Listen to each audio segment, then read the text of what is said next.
Bonjour. Bonjour, madame. Mais moi, je suis Dr Abdoukan Diop. Je suis le directeur de la société Kima Health Partner, qui était organisatrice en collaboration avec la direction des infrastructures et de l'équipement et de la maintenance du ministère de la Santé de cette session de formation qui était dédiée aux techniques de base de l'endoscopie et de l'électrochirurgie, dont la cible était les techniciens des hôpitaux.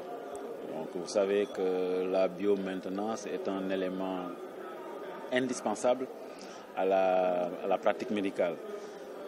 Les gens connaissent les médecins, ils connaissent les infirmiers, ils connaissent les pharmaciens, mais ils ne savent pas que derrière, il y a des gens qui sont tapis dans l'ombre, qui se lèvent quand tout le monde est parti, pour voir les dégâts que les médecins ont fait sur les appareils et qui font de la prévention. C'est caricatural, mais c'est en réalité comme ça. On ne les connaît pas, alors qu'ils abattent un boulot extraordinaire.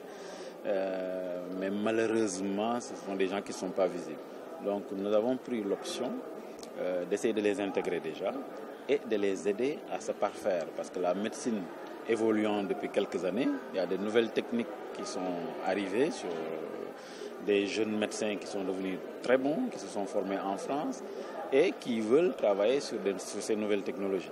Donc, s'il y a des médecins qui savent le faire, s'il y a le matériel, il faut bien qu'il y ait des gens qui s'occupent de ce matériel. Et c'est pour ça qu'on a pensé qu'il était vraiment indispensable et pertinent d'organiser cette session pour eux. Et pour ce, nous avons fait venir des ingénieurs de la France et de l'Allemagne pour leur faire cette formation. Voilà. Pouvez-vous nous faire un peu le bilan? C'est un premier pas, c'est la première fois que c'est fait, en tout cas sous ce format au Sénégal, et ce n'est que le début d'un long partenariat, parce que la médecine étant très vaste, les appareils étant très divers, il va falloir le faire d'abord à des niveaux différents. Aujourd'hui, c'était juste un premier pas, il faut aller à un niveau supérieur, et il faut le faire aussi pour d'autres types de matériel. Et si vous avez vu dans la salle, il y en a qui viennent de Ziguinchor, de Tamba, de Kolda, de partout. Et moi, c'est la satisfaction que je tire de ça, de voir des gens faire 700 km pour venir.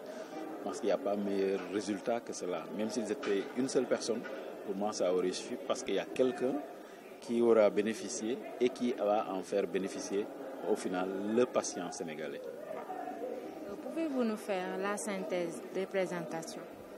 Donc, il y a eu deux grandes présentations. La matinée, on a parlé de l'endoscopie. Vous savez, l'endoscopie, endoscopie, voir à l'intérieur.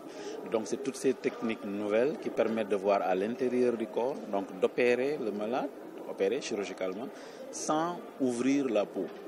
Donc, pas soit par les orifices naturels, ou bien on fait de petits pertuis pour pouvoir rentrer des instruments avec des caméras et voir. Donc, qu'est-ce que ça apporte? Il y a moins de risques. Il y a plus de sécurité sur le plan infectieux parce qu'il n'y a presque pas d'ouverture et le malade passe moins de temps à l'hôpital. Quand quelqu'un qui est en activité, qui fait 2 jours à l'hôpital, ce n'est pas la même chose s'il en fait 10. Quelqu'un qui se fait opérer de la prostate, qui a une sonde pendant 3 jours, ce n'est pas la même chose que s'il portait la sonde pendant 8 jours. Vous voyez, donc c'est un gain, c'est un bénéfice réel pour le patient. Et je pense qu'aujourd'hui, la médecine, la pratique médicale tourne autour de ça. Quel est le gain pour le patient?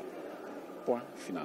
S'il n'y a pas de gain, ça ne vaut rien. Donc chaque fois qu'on a une technologie qui peut apporter quelque chose pour le malade, pour la communauté donc, en termes d'économie, parce qu'un homme de 25 ans qui est en pleine position mais qui travaille, qui reste 10 jours à l'hôpital, c'est une perte pour la société. Alors que s'il fait 2 jours, il reprend son travail. Voilà. Donc c'est un gain qu'on ne voit pas directement, mais qui font partie. Et en plus, il y a moins de risques infectieux. L'hôpital va dépenser moins d'argent. Donc l'acte finalement, le matériel coûte cher, mais l'acte coûtera moins cher pour la communauté. Voilà. Donc c'est en tout point de vue positif. Et le Sénégal ne peut pas rester à l'écart de ce qui se fait dans le monde. Donc aujourd'hui, nous devons tout faire.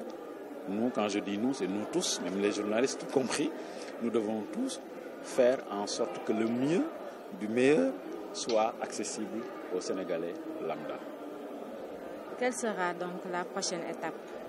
La prochaine étape, on va dès la fin de ce salon nous réunir avec les techniciens qui étaient là, avec la direction du ministère, pour voir qu'est-ce qu'on peut. On a des idées, nous avons des idées. Mais nous devrons nous concerter avec eux pour voir aussi quels seraient leurs besoins les plus immédiats pour essayer de voir. Mais en tout cas, ça va se faire très très rapidement, une deuxième session, une troisième, une quatrième. Et je pense que je ne suis pas seul distributeur, il y a d'autres aussi qui certainement vont s'inspirer de cela pour, dans d'autres domaines où moi-même je ne suis pas, pourraient aussi apporter leur pierre à l'édifice. On vous remercie. Merci.